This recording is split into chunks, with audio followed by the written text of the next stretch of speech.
کہ جیسے آپ نے لیکچر میں ذکر کیا تھا کہ ابن عربی نے کہا کہ جب وہ ساتویں آسمان پہ گئے، اسی طرح شیخ احمد سرہندی نے کہا جب وہ ساتویں آسمان پہ گئے، انہوں نے وہ آگے سے کہتے ہو گروپ تھا 60 پیپل سم ویئر،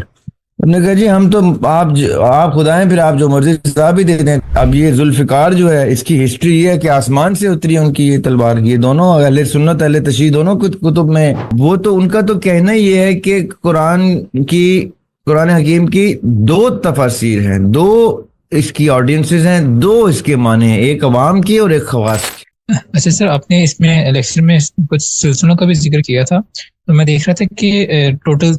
سنیوں کے اندر 4 سلسلے ہیں، نقش بندی اور قادری اور اس طرح سے، اور یہ چاروں ہی جو ہیں وہ پیچھے جا کے حضرت علی سے سٹارٹ ہوتے ہیں، لیکن آپ نے کہا تھا کہ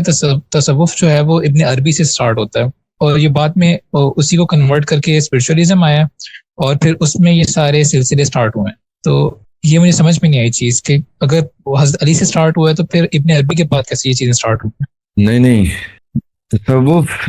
by its essence, by its root starts from مولا علی of course، لیکن جو آج ہم نے کانسیپٹ ڈسکس کیے نا، وحدت الوجود اور وحدت الشہود، فنا فی اللہ، یہ سارے جو ڈسکرپٹیو کانٹینٹ ریٹن حالت میں آپ کے پاس اس وقت پڑھنے کے لیے موجود ہے، وہ شیخ ابن عربی سے سٹارٹ ہوتا ہے، وہ ان کے بھی ٹیچر سے سٹارٹ ہوتا ہے، لیکن آپ کے پاس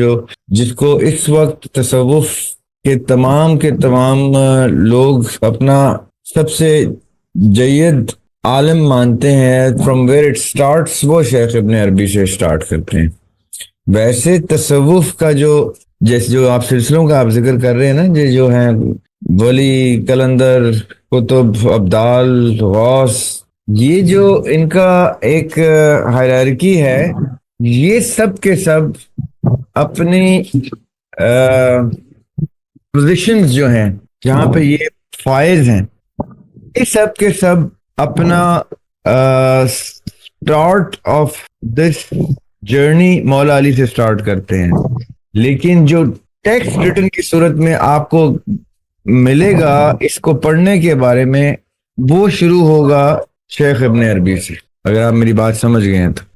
جی سمجھ گیا۔ جی تو اس میں سر ایک سوال آتا ہے کہ جیسے آپ نے لیکچر میں ذکر کیا تھا کہ ابن عربی نے کہا کہ جب وہ ساتویں آسمان پہ گئے، اسی طرح شیخ احمد سرہندی نے کہا جب وہ ساتویں آسمان پہ گئے، تو تصوف اگر اس سے بھی پہلے سے حضرت علی سے سٹارٹ ہوتا ہے، لیکن ہم نے حضرت علی سے کبھی اس طرح کی کوئی بات سنی نہیں ہے کہ انہوں نے کوئی اس طرح کی بات کی ہو۔ انٹرسٹنگلی مولا علی سے ایک بڑی انٹرسٹنگ ان کی حدیث جو بہت پاپولر ہے، وہ یہ ہے کہ مجھے زمین سے زیادہ آسمان کے راستوں کا علم ہے۔ تو اب مولا علی کی پرسنالٹی یہ نہیں ہے کہ کہ وہ آپ ان سے اس طرح کی کچھ معاملات منسوب کریں، ورنہ جب میں کسی دن ہم فضائل مولا علی کے اوپر گفتگو کریں گے تو میں آپ کو جب ایکسپلین کروں گا کہ فضائل مولا علی میں کون کون سے ایسے سپر نیچرل قسم کے ایسپیکٹس اٹیچڈ ہیں ان کی پرسنالٹی کے ساتھ، تو آپ حیران ہوں گے کہ آپ کہیں گے کہ تصوف والے تو بہت کم بیان کرتے ہیں ابھی گفتگو مولا علی کے بارے میں، جو آقا علیہ السلام کی حدیث کے سے اور صحیح ستہ کی روایات سے، let alone only the Sunni content I'm talking about، Shia content میں تو پھر اور بھی بہت ساری ڈیٹیلز ہیں، لیکن اگر ہم صرف سنی کانٹینٹ میں ہی مولا علی کے فضائل کسی دن ڈسکس کریں گے تو you would be amazed کہ the material you will get to read about it would be surprisingly an amazing super natural content. یہ تو کچھ بھی نہیں ہے جو آپ کو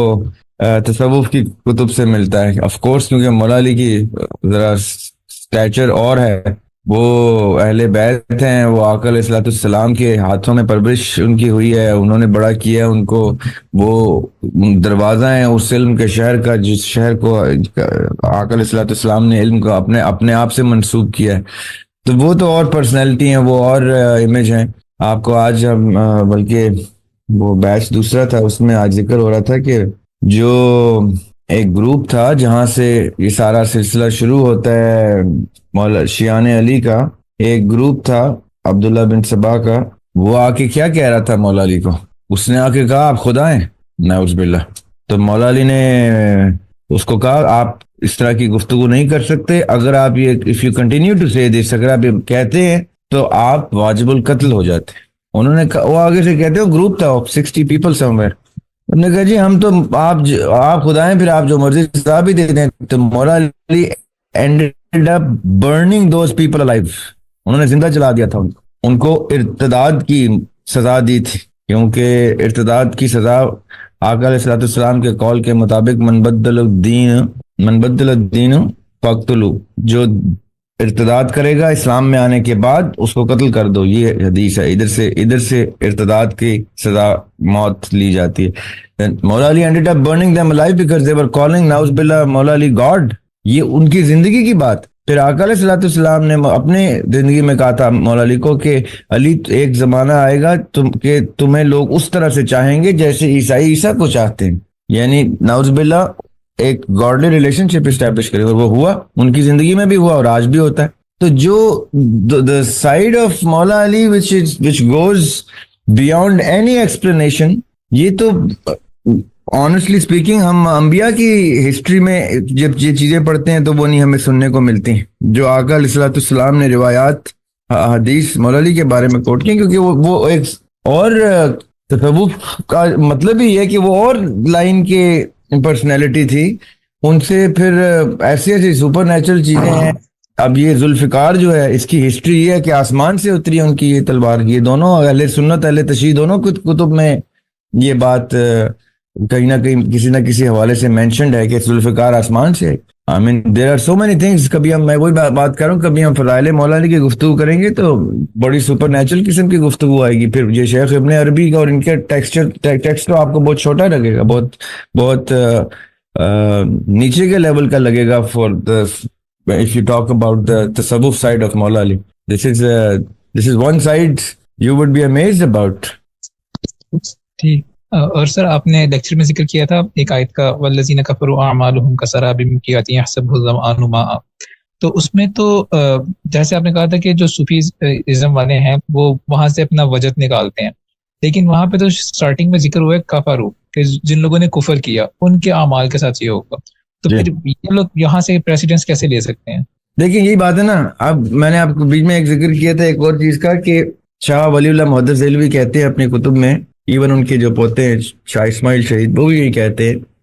کہ بقول ان کے اس پوری, اب دیکھیں ہم کیونکہ ہم تحقیق کی نظر سے یہ سارا ٹیکسٹ پڑھیں گے تو بقول اس پوری لائن کے وہ تو ان کا تو کہنا یہ ہے کہ قرآن حکیم کی دو تفاسیر ہیں, دو اس کی آڈینسز ہیں, دو اس کے معنی ہیں, ایک عوام کی اور ایک خواص کی. اب جیسے وہ خواص کی گفتگو کرتے ہیں جن کتب میں, اور یہاں تک کہ ممانعت کر کے گئے ہیں کہ یہ خواص کی گفتگو خواص تک رہے. کیوں؟ کیونکہ وہ انہی آیات کی, وہ ایک ہی پرسنالٹی انہی آیات کی دو تفاسیر جب کرتے ہیں تو وہ دونوں تفاسیر میں زمین آسمان کا فرق آ جاتا ہے.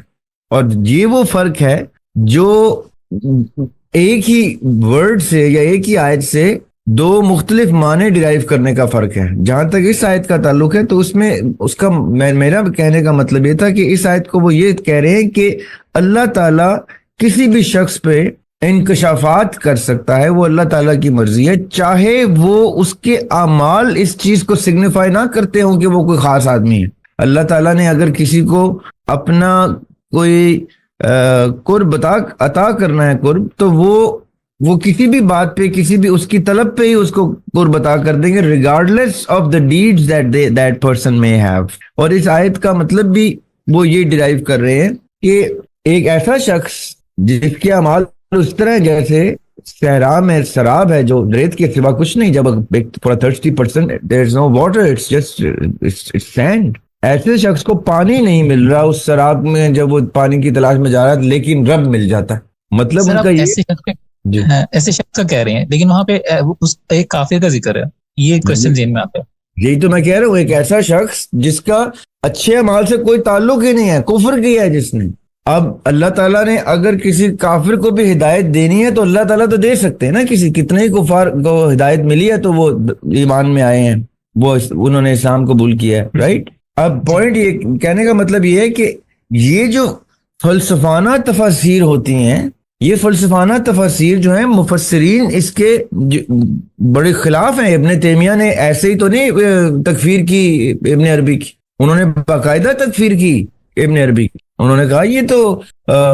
کفریہ تشبیہات ہے. باقاعدہ آپ پڑھیے ابن تیمیہ کو کہ کیسے انہوں نے ابن عربی کے بارے میں بڑی سخت الفاظ میں مذمت کی. انہوں نے کہا کفریہ تشبیہات ہیں، شرکیہ تشبیہات ہیں، شرکیہ معاملات ہیں. اب ان کی ڈیفنس میں پھر پورا ایک ان کا سلسلہ کھڑا ہو جاتا ہے، یہ احمد سرندی کا جو مجدد الافسانی کا، یہ ان کی ڈیفنس میں آتے ہیں. جو وحدت الشہود جو انہوں نے اپنی کتاب میں پھر ایکسپلین کیا ہے احمد سرندی نے، تو انہوں نے شیخ ابن عربی کی ڈیفنس میں کیا کہ ابن تیمیہ نے یا باقی لوگوں نے جو ان کے اوپر